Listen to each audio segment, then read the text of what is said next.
السلام عليكم ورحمة الله وبركاته. وجنال كينا روان جنال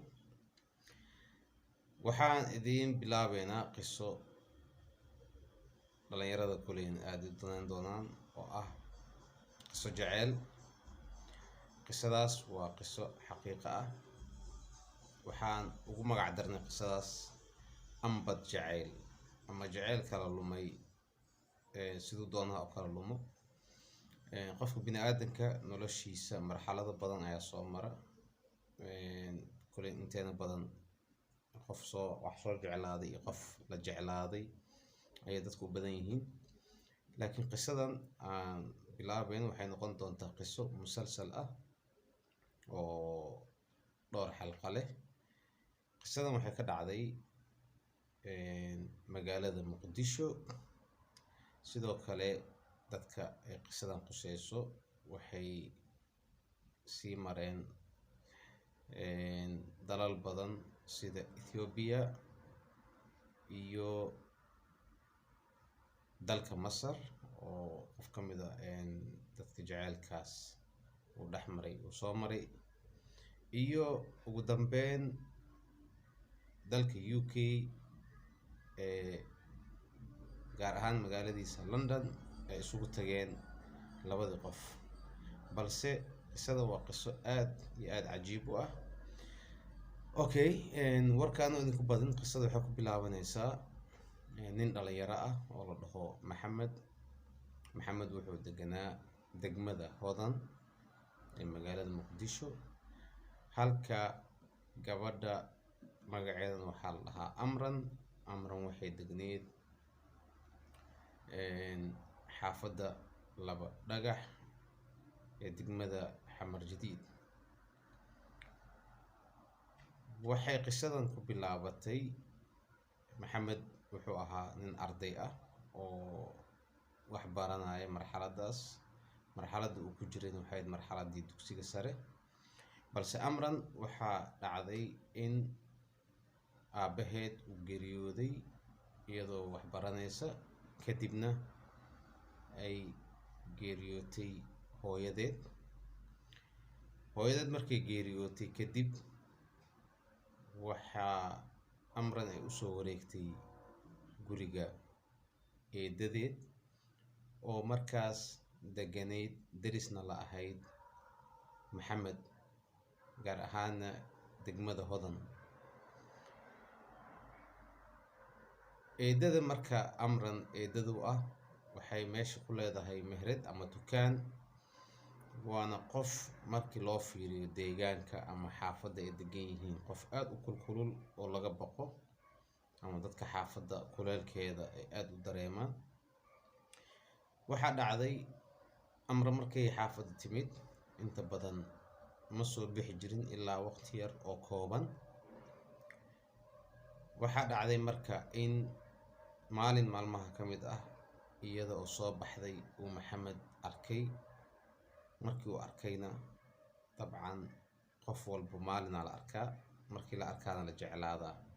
jaceyl aan lis arkin ma ahan jaceyl jiro. waxaa dhacay marka maxamed markuu arkay maalin koowaad,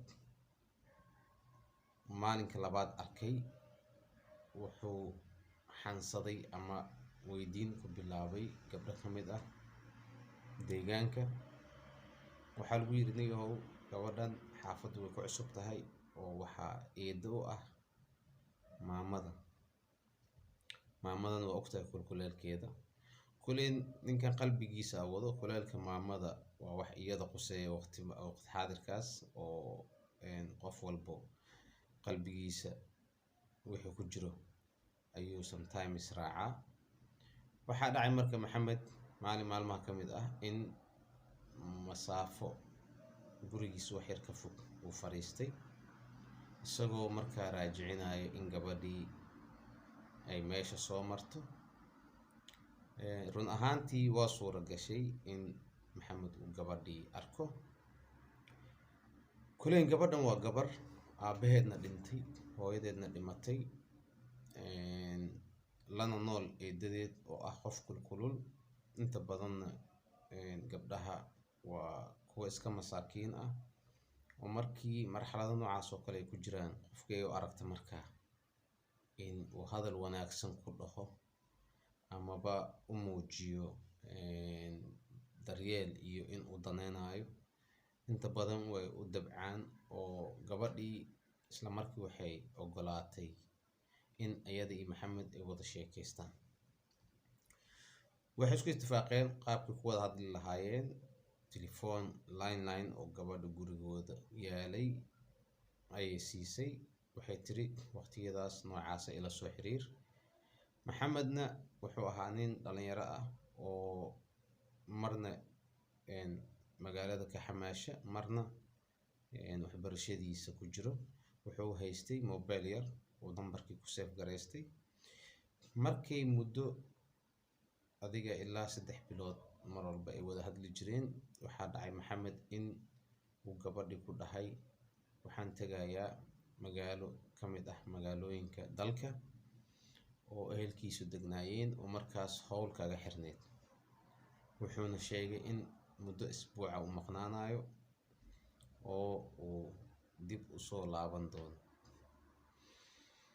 maxamed safarkii ayuu soo aaday laakiin nasiib xumo waxaa dhacday oo isugu kulmay in telefoonkii yaraa uu haystay uu kaga lumay safarkii. nambarkii gabadha oo ugu save garaysnaana meesha uu ku lumay iyo hawshii uu u baxay maxamed oo uusan degdeg uga soo laaban karin balse iska daa isbuuc inay kusoo dhammaatay qaadatay in 2 isbuuc ay kusoo dhammaato hawshii uu aaday. waxyaabaha cajiibka ah waxay tahay kulin waxbaa meesha ka socday in process loo bilaabay gabadhii amran ahayd oo uu u bilaabay wiil eedada ay la nooshahay ee dhashay oo ku nool dalka UK gaar ahaan magaalada London.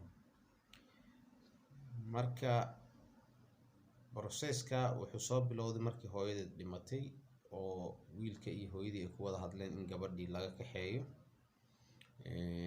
bal si xitaa looga fogeeyo meesha dhib ka dhacday oo iyada nolosheeda mustaqbalkeeda markaas ay u fiirsato.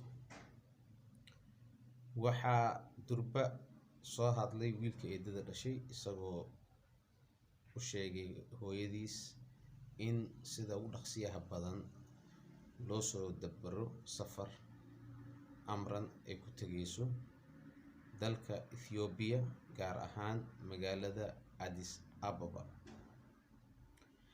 waxaa isla markii bilowday inta maxamed safarka uu ku maqnaa in la guda galo in la diyaariyo safarkii amran waxay u soo boqoshay ama soo aaday magaalada Hargeysa ee Somaliland si markaas looga sii qaado oo loo geeyo magaalada Addis Ababa ee dalka Ethiopia meeshaas oo ay u tegayso in process safar ama sponsor loogu sameeyo si ay ku tagto dalka UK magaaladiisa London.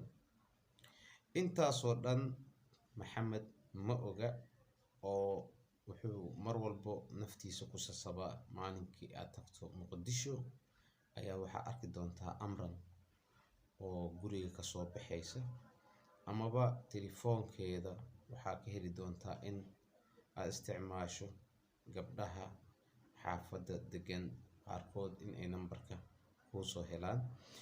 sheekada waa sheeko aad u dheer oo dalal badanna la mari doonto. waxaan kusoo koobaynaa xalqada koowaad ee sheekada intaas. waxaan leeyahay janaalka subscribe ha idin ahaado gambalaalkana furta si aa ula kulantaan mar walbo chapterka labaad amaba xalqada labaad ee sheekadeena iyo sheekooyin badan oo aan soo wadno. waa Abu Rawaan oo idin leh like-ta hanaga hilmaamina. aadna u mahadsantihiin. wassalaamu calaykum waraxmatullaahi wabarakaatu.